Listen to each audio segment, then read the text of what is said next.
Very good morning to all of you. Hopefully you enjoyed your summer break and you have done your studies also. Today we are going to start our new chapter, that is human health and diseases. So first of all beta, we should know what is health. Health, it is not only the absence of disease. ये बात आपने physical education में भी पढ़ी है, in lower classes also you have studied. So what is health means a person, when a person is called to be healthy, it is not only the absence of disease, it is the complete physical, mental and social well-being. Are you getting? Means complete physical, mental and social well-being, then a person is said to be the healthy. In this chapter we will study the different types of the diseases, their causal organism, the mode of transmission and how they can be prevented. अभी जैसे सबसे जो major disease हैं, bacterial disease हैं, protozoan disease हैं, viral disease हैं, हमने अलग अलग ग्रुप्स के अंदर इन सभी डिजीज़ को स्टडी करना है. उनका क्या इफ़ेक्ट होता है, मीन्स क्या सिम्टम्स हैं उनके, क्या कॉजल ऑर्गेनिज्म है, क्या उसका मोड ऑफ ट्रांसमिशन है और उसको किस तरीके से रोका जा सकता है. ये सब चीज़ें हम इस चैप्टर के अंदर पढ़ेंगे. That is human health and disease, various aspects we will study. और जनरल नॉलेज के लिए हम इसके अंदर डिफरेंट वैक्सीन, जैसे आपने देखा होगा घर पे छोटे बच्चों का एक वैक्सीनेशन कार्ड बना हुआ होता है ना, तो उस वैक्सीनेशन कार्ड में क्या होता है कि हर वैक्सीन लिखी होती है कि कौन सी वैक्सीन कराई जाए, किस समय पे कराई जाए, कौन सी डेट को कराई जाए, ये सब मेंशन होता है. तो you should be aware about the different vaccines for what disease या which disease that vaccine is done. Okay, we will do each and everything in detail and what are the different tests which are performed to know about the different diseases. Okay, so this is just the introduction of the chapter human health and diseases. Okay, yes beta, these are the different diseases, these are the human diseases, types of diseases divided into two main categories. One is congenital and another is acquired. Congenital diseases are those diseases which are present by birth, or we can say congenital diseases are those diseases which are genetically controlled. Okay, and acquired diseases that we acquire, a person acquired during the lifetime. Okay, that are called acquired. अब acquire में भी कुछ diseases ऐसी हैं बेटा जो हम अगर मान लो एक person को है तो that is confined to that person, but कुछ diseases ऐसी हैं अगर एक person को हो गई तो जो भी पर्सन उसके कांटेक्ट में आएंगे उनको भी वो बीमारी हो जाएगी. ओके, तो मतलब कुछ बीमारियां ऐसी हैं दैट आर इन्फेक्शियस और कुछ बीमारियां ऐसी हैं that are non infectious. Infectious या जिन्हें हम बोलते हैं कम्युनिकेबल, यानी कि जो एक पर्सन से दूसरे पर्सन में स्प्रेड होती हैं किसी भी तरीके से, तो that is called communicable disease, infectious disease. और नॉन कम्युनिकेबल डिजीज़ कौन सी है, जो दूसरों में स्प्रेड नहीं होती. जैसे अगर फ़र्ज़ करो किसी को कैंसर की प्रॉब्लम है तो ये नहीं कि उसके साथ जो रह रहा है उसे भी कैंसर हो जाएगा, तो that is non communicable. Communicable जो स्प्रेड होती है, जैसे अब हमें कोरोना का पता है, कोविड-19 वी नो, तो what is that, that is a infectious disease. मतलब if you will not take care of, if you will not take proper precautions then you will also get the infection of the corona. Okay, so communicable diseases which spread from the infected person to the healthy person, और non communicable जो उस person तक ही रहती हैं. Communicable में हमारे पास ऐसी हैं फर्दर दो कैटेगरीज है, कॉन्टेजियस और नॉन कॉन्टेजियस. कॉन्टेजियस जो डायरेक्ट कॉन्टैक्ट से फैलती हैं. ओके, और जो डायरेक्ट कॉन्टैक्ट से नहीं बल्कि किसी कॉजल ऑर्गेनिज्म यानी कि कोई वेक्टर है जो उस बीमारी को आगे फैला रहा है, एजेंट है जो उस बीमारी को आगे लेके जा रहा है.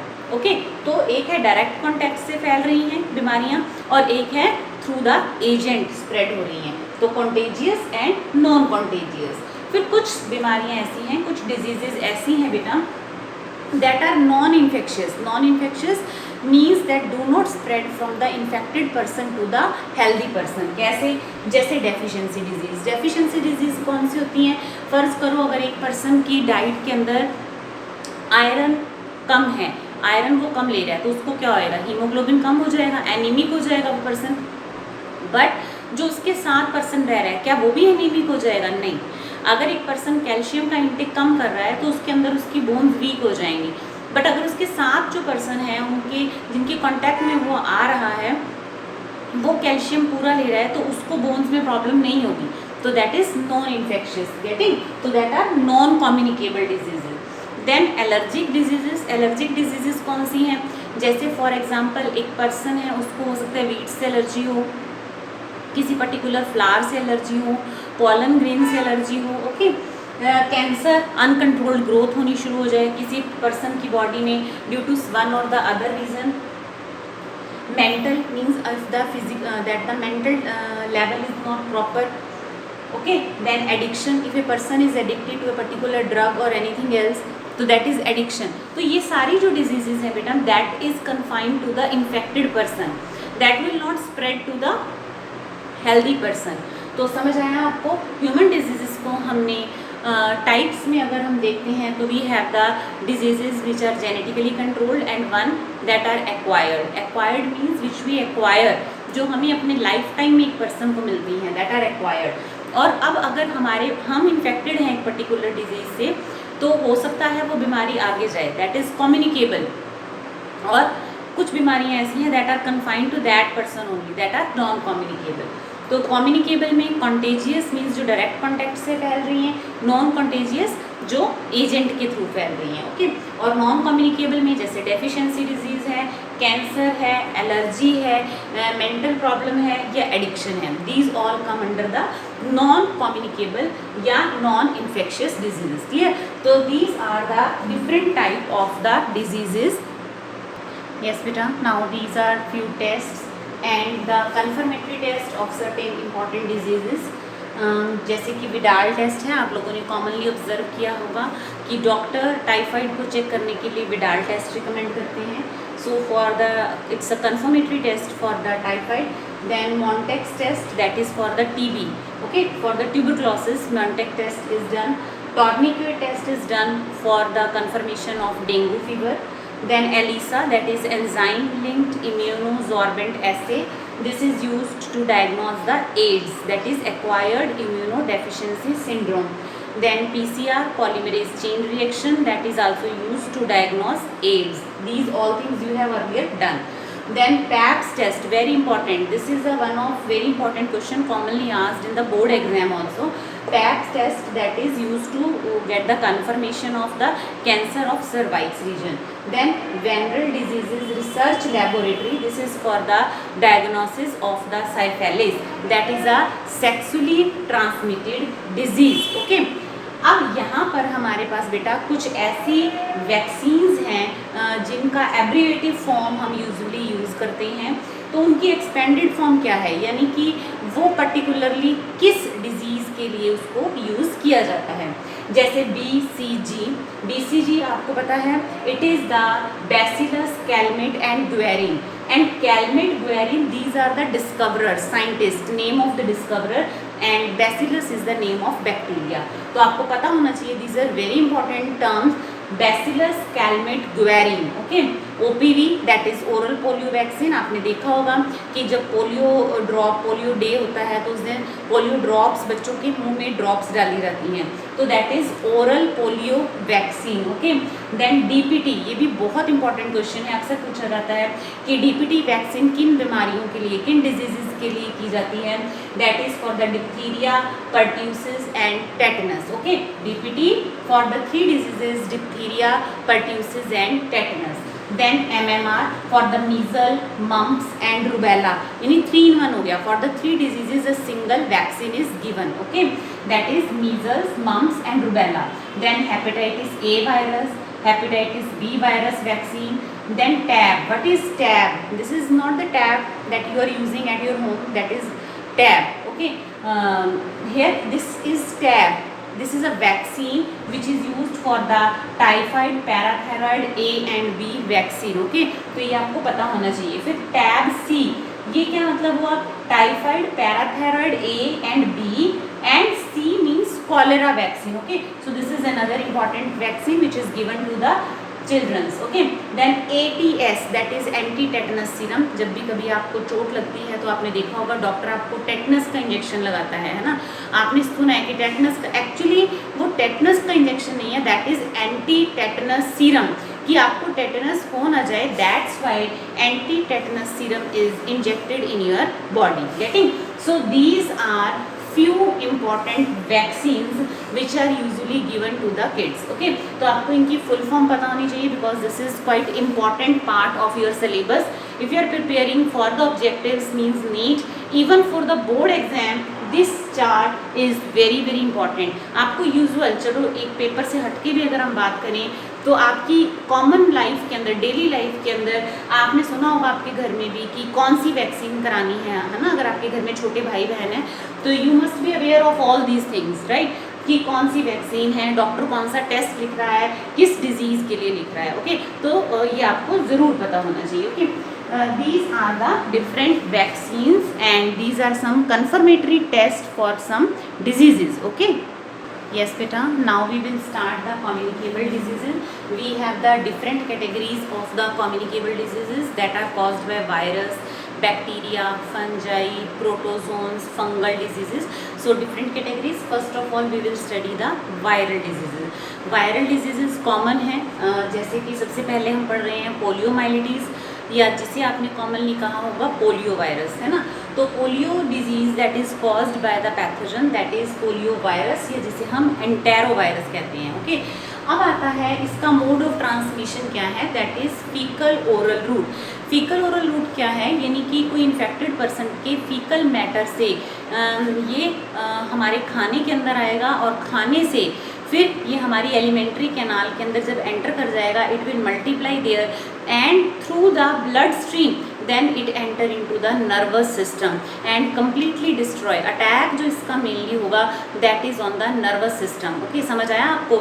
इसीलिए कहा जाता है ना कि मतलब बाहर जो है वेस्ट मटेरियल अपना डिस्कार्ड नहीं करना चाहिए, इसीलिए ये प्रॉब्लम्स जो है बहुत ज़्यादा बीमारियाँ फैलती हैं, क्योंकि फीकल ओरल रूट हुआ, यानी कि अगर किसी पर्सन को पोलियो है तो उसके एक्सक्रीटा के अंदर, उसके वेस्ट मटेरियल के अंदर भी वो वायरस होगा और वो वायरस हेल्दी पर्सन के अंदर एंटर कर जाएगा, वहाँ मल्टीप्लाई करेगा और ब्लड के अंदर से होता हुआ वो नर्वस सिस्टम यानी कि ब्रेन और स्पाइनल कॉर्ड को अफेक्ट करेगा। ओके, फिर आता है सिम्टम। सबसे इम्पॉर्टेंट सिम्टम है इसका stiffness of neck. Okay, then inflammation of the nervous system, मैंने आपको बताया ही है कि इसका सबसे पहला जो अटैक है that is on the nervous system. Then paralysis of the limbs, weakness of the muscles, fever, headache, pain in the full body, these are the symptoms of the polio. Okay, then how it can be preventive? पहली बात तो जिस person को polio है उसका जो faecal matter है that must be properly disposed of. It must not be in the open area because that can lead to the spread of that particular disease. Second, oral polio vaccine and injectable polio vaccine. जो पहली polio vaccine थी that was injectable and that was discovered by the Salk, so that is also called as Salk vaccine. Then oral polio vaccine, जैसे आप लोगों ने देखा होगा कि जब किस पोलियो डे पे बच्चों को माउथ में क्या डाली जाती हैं, पोलियो की ड्रॉप्स डाली जाती हैं, तो that is called oral polio vaccine. Okay, and that was given by the Sabin et al. Okay, तो injectable polio virus, oral injectable polio vaccine and oral polio vaccine. Clear? तो ये हुआ आपके पास किसके बारे में, पोलियो के बारे में, कि पोलियो किससे होता है, उसके क्या सिम्टम्स हैं, कैसे उसे प्रिवेंट किया जा सकता है और क्या उसका ट्रीटमेंट है। फिर बात आती है रेबीज़ के बारे में। रेबीज़ क्या है, that is also called as hydrophobia. क्यों? क्योंकि रेबीज़ होने पे पर्सन को there is a fear of water, that is the most important symptom of this disease. होता कैसे है rabies, that is by the bite of the rabid dog, mad dog या cat के काटने से होता है। ओके, तो मोड ऑफ ट्रांसमिशन यही है इसका। पैथोजन क्या है, rabies virus, name of the pathogen is rabies virus. Symptoms की बात करें, मैंने आपको बताया सबसे इम्पॉर्टेंट सिम्टम है फियर ऑफ वाटर। फिर ऐसे पर्सन को हम जब ऑब्जर्व करते हैं that is the symptom, that is the fearness of water, saliva from the mouth, even person is unable to take the things, पानी भी नहीं पी सकता अंदर due to choked throat. Okay, then headache, high fever, alternating period of excitement and depression, यानी कि person को खुद ही नहीं पता चलता कि क्या है। Alternate period of excitement and depression अकर।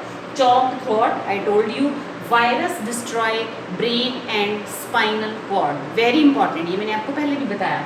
फिर 100% फाटल है, there is a death if a rabbit dog bite, अगर इसका प्रॉपरली ट्रीटमेंट ना किया जाए।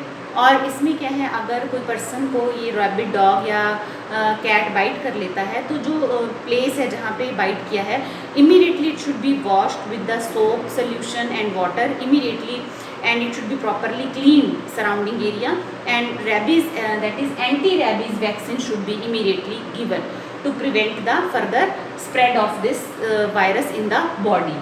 और जो immunization of dogs it must be there, यानी कि डॉग्स और कैट्स की इम्यूनाइजेशन रेगुलरली होनी चाहिए। सेकेंड इंपॉर्टेंट थिंग, जो ऑनरलेस डॉग्स हैं, कैट्स हैं, स्ट्रे डॉग्स हैं, that must be destroyed. Okay, तो ये कुछ इंपॉर्टेंट हमने डिजीजेस पढ़ी, polio and the rabies. Is it clear? So these are the 2 viral diseases that we have done. Okay, yes बेटा, now we have the another disease that is the viral hepatitis, जो कि आपने commonly सुना भी होगा, that is also called commonly jaundice. Okay, mainly इसमें क्या है, इन्फेक्शन की फर्स्ट स्टेज के अंदर that is the liver enlarged and congested, means working of liver is not proper. Later on, at the later stage, it becomes smaller in size, yellowish or greenish. Okay, what are the main symptoms of the hepatitis? That is very high fever, that nausea, vomiting, and because the liver is not functioning properly, there is epigastric discomfort. Then pain in muscles and joints is also there. Urine become dark and the stools become pale. Okay, we have the different type of the hepatitis: hepatitis A, B, C, D, E, and hepatitis G. What are their causal organism? Hepatitis A is caused by hepatitis A virus. Hepatitis B is caused by hepatitis B virus. Likewise, hepatitis C virus, hepatitis D virus, hepatitis E virus. Okay. Now how the mode of transmission, यानी कि सब जो hepatitis के types आपने पढ़े, उसके अंदर जो हेपेटाइटिस ए और हेपेटाइटिस ई है, that spread by the faecal oral root, यानी कि the person who is having the hepatitis, the faecal matter, from the fecal matter the virus move to the food of the, means it contaminate the food of the healthy person and then it enter into the digestive tract. पर hepatitis B, सी और D ये digestive tract से enter नहीं करते, बल्कि they enter through the blood, through the needle, through the sexual contact, right, मतलब other, through the placenta, digestive tract से ही एंटर नहीं करेंगे।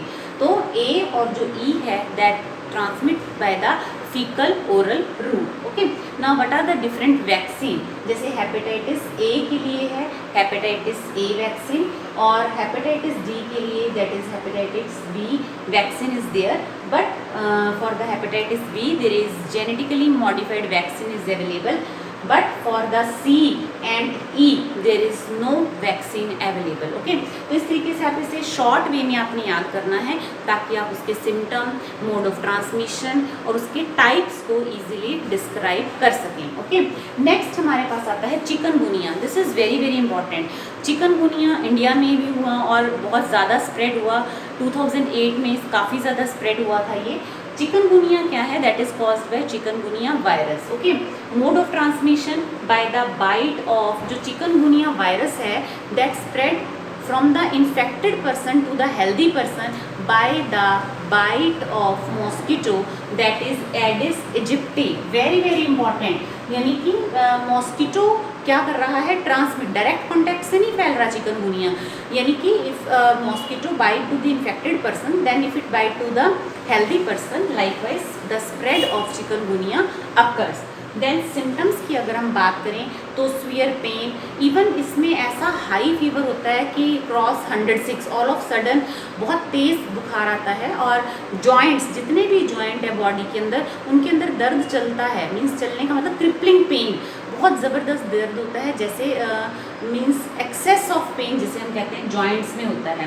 तो क्या किया जाना चाहिए, किस तरीके से हम चिकनगुनिया को रोक सकते हैं। जैसे अब रेनी सीजन स्टार्ट हो गया है तो मॉस्किटो ब्रीडिंग होगी, तो मॉस्किटो क्या करेंगे, they will spread the diseases from the infected person to the healthy person. तो हमें क्या करना है, इन मॉस्किटो को ही किल करना है, उनके लार्वा को किल करना है ताकि मॉस्किटो बीमारी आगे ना फैलाए। तो हमें सबसे पहला काम क्या करना है, एलिमिनेशन ऑफ मॉस्किटो। सेकंड, अगर बुखार हो ही जाता है chikungunya, no vaccine is there of chikungunya, क्या किया जाए, we have to give paracetamol to low down the body temperature, then aspirin is given for the body pain, जो पूरी बॉडी में जॉइंट पेन हो रहा है एक्सेस में, उसको कम करने के लिए एस्प्रिन दी जाती है। Okay, and bed rest and fluid intake means complete bed rest और regular fluid intake is recommended for the patients. Okay, ताकि उसमें रिकवरी जल्दी हो सके बॉडी के अंदर। वैक्सीन तो कोई है नहीं, सिर्फ बुखार उतारना है और जो बॉडी का जो पेन है उसे कम करना है। Then slowly this virus will itself stop working, इस तरीके से वो काम करना धीरे धीरे बंद कर देगी। और सिंपल यही मेडिसिन दी जाती है और फ्लूइड इनटेक प्रेफर किया जाता है और कंप्लीट बेड रेस्ट रिकमेंड किया जाता है। ओके, तो हमने ये हमारे पास हमने रेबीज़ पढ़ लिया, पोलियो पढ़ लिया, हेपेटाइटिस पढ़ा और चिकनगुनिया पढ़ा। Two more viral diseases are there. One is dengue and another is common cold. That I will tell you. Okay. So these are the 6 diseases that we will do. Yes, beta. Now these are the further more diseases that are viral diseases. That is dengue. That is called as breakbone fever. The pathogen that causes the disease, that is flaviriovirus. You must remember the name of this virus. That is flaviriovirus. Mode of transmission again by the bite of the Aedes aegypti mosquito. Okay, so one important thing I want to mention here, that this particular mosquito that breed in the clean water and it bite in the daytime. Okay, so आजकल के मौसम में specially हमें जो पानी है वो खड़े नहीं रहने देना, साफ़ पानी भी, चाहे वो फ्लावर पॉट्स हों आपके या आपके वाटर कूलर्स हों, properly time to time clean करने हैं, because this particular mosquito that breed in clean water and bite during the day time. Okay, then when we talk about the types of the dengue fever, we have 2 type of fever. One is the classical dengue fever and another is dengue hemorrhage fever. अब dengue classical का क्या important feature है कि बहुत ज़्यादा एकदम fever आता है, हेडेक है, pain behind the eyes that worse it is, then muscle and pain, joint pain, muscle pain और जॉइंट पेन तो इतना है, that's why it is called as break bone fever. Okay, loss of appetite and another very important feature, the skin, the rashes on the skin is very important feature, then nausea and vomiting. The feature of hemorrhage fevers, that is also similar to the classical dengue fever, but there are some symptoms that are different from the classical dengue fever, like bleeding from the nose, mouth, gum, skin bruising, stomach pain, लगातार पेट में दर्द रहना, frequent vomiting, pale cold skin, लगातार पानी की प्यास लगते रहना, dry mouth, pulse weak and difficult in breathing. Okay, these are the few symptoms that are particular for this hemorrhage fever. Then how it can be prevented? Because you know that spread is through the mosquito, so the mosquitoes and the larvae, their eggs must be destroyed. Okay, and I told you that they breed in the clean water and they bite during the daytime.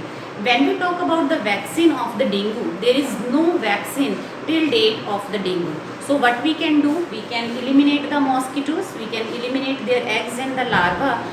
Second important thing, simply paracetamol that is given to low down the temperature, and fluid intake is recommended, and complete bed rest is the only thing which we can do in the dengue. Okay, so this is about the dengue fever, mode of transmission, symptom and how it can be preventive. Okay. Yes beta, this is the last disease, that is the common cold, which you commonly observe, and this is also called as rhinitis. क्या होता है बेटा common cold के अंदर? First of all, which pathogen that cause the disease? That is rhinovirus, that attack on the respiratory pathway, that is in the respiratory passage. It does not cause harm to the lungs. Okay, and mode of transmission by the droplet infection, means if a person is having the cold, when he sneeze or he or she sneeze, cough, that droplet that have the virus and that enter into our body and that cause the infection.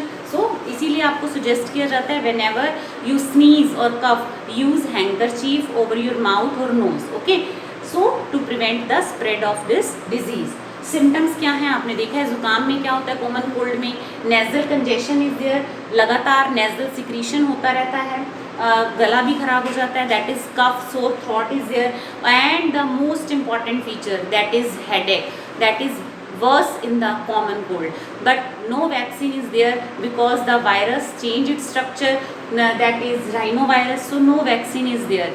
और इसका strain बदलता रहता है, नए नए strain develop होते रहते हैं, कोई वैक्सीन इसके लिए नहीं है. कैसे ट्रीट किया जाता है, सिंपली एंटी हिस्टामाइन, वैसे तो it takes its time, after 2-3 days it get cure itself, but in the severe cases antihistamine and decongestant are given to treat the common cold. ठीक है बेटा, तो ये कुछ डिजीजेस हमने वायरल डिजीजेस करी हैं. अब आपने क्या करना है, इन 6 वायरल डिजीजेस के साथ 7वीं वायरल डिजीज आपने कौन सी करनी है, कोरोना. ओके, कोविड-19 क्या है, क्या इसका कॉजल ऑर्गेनिज्म है कोरोना, क्या है इसके causal organism, mode of transmission, symptom, और इसको किस तरीके से प्रिवेंट किया जाता है, या क्या वैक्सीन के बारे में क्या डेवलपमेंट हो चुकी है, ये सब आपने मुझे लिख के बताना है. Okay, so along with the 6th, the 7th disease you have to do about the corona. Is it clear? So that's all about the viral diseases. Thank you so much.